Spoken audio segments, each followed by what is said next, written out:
I was elected bishop in August of 11, and so in that transition, began to pay much greater attention to ministry that was happening across the Synod rather than ministry that was just happening in the congregation that I served, which was, just to put cards on the table, a place called Antioch in Farmington Hills.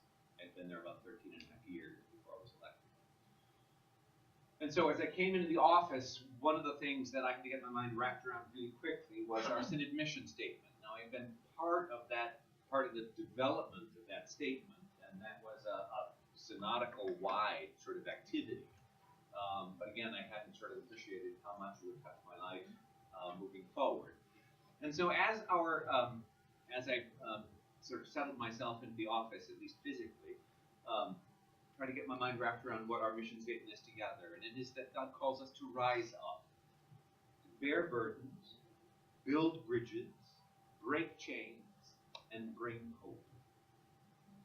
And we had developed that, for the sake of argument, about 6 years ago, and I think it's a great mission statement because it gives us things to do. It isn't simply, I mean, it is about action. It's about bringing, bearing, building, all of those things, these great B verbs. But it gives us, I think, in general, a wonderful path ahead to sort of talk about how do we live together in a community that's larger than any of the one communities in which we live or work or serve.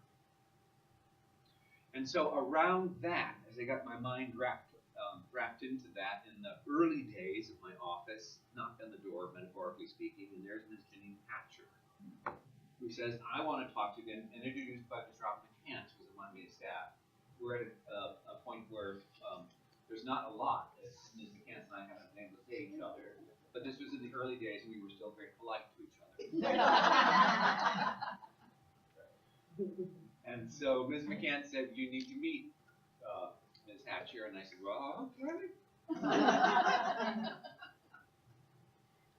and Janine, and let me just use first names, just be all entitled. And Janine came in and had, for me, a vision of this ministry called Genesis Hope, which I found then and still find both moving and compelling.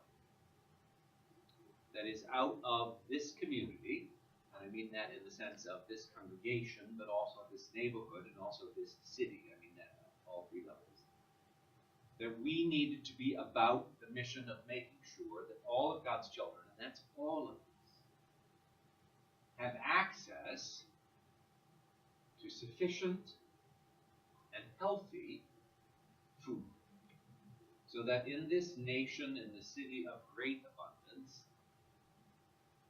that not one of our children should go to bed with an empty stomach.